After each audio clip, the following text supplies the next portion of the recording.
Chennai super কিংয়ের জন্য সুখবর দিলেন বিসিবি সভাপতি পাপন।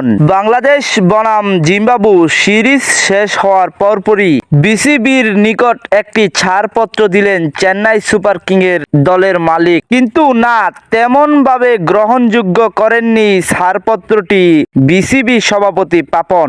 অবশেষে দ্বিতীয় ধাপে আরো একটি ছাড়পত্র দিলেন চেন্নাই সুপার কিং দলের মালিক। দ্বিতীয় ধাপের ছাড়পত্রটি পাওয়ার পরপরই রাজি হয়ে গেলেন বিসিবি সভাপতি পাপন। তবে কি এমন চুক্তি হয়েছিল বিসিবি সভাপতি পাপন এবং চেন্নাই সুপার কিং দলের মালিকের সাথে?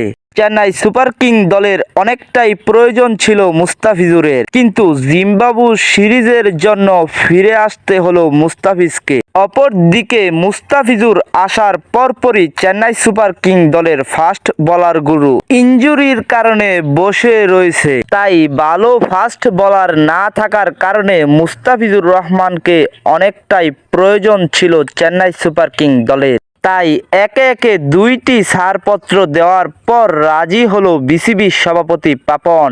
অবশেষে বিসিবি সভাপতি পাপন বললেন মুস্তাফিজুর রহমান চেন্নাই খেলতে যাবেন। একটি ভিডিও তৈরি করতে অনেক কষ্ট হয়। আপনাদের কাছে অনুরোধ থাকবে, যদি আমাদের ভিডিওটি ভালো লাগে তাহলে আমাদের চ্যানেলটাকে সাবস্ক্রাইব করবেন এবং লাইক দিয়ে আমাদের পাশেই থাকবেন। সবাই ভালো থাকবেন, সুস্থ থাকবেন। দেখা হবে পরবর্তী আরেকটি ভিডিওতে।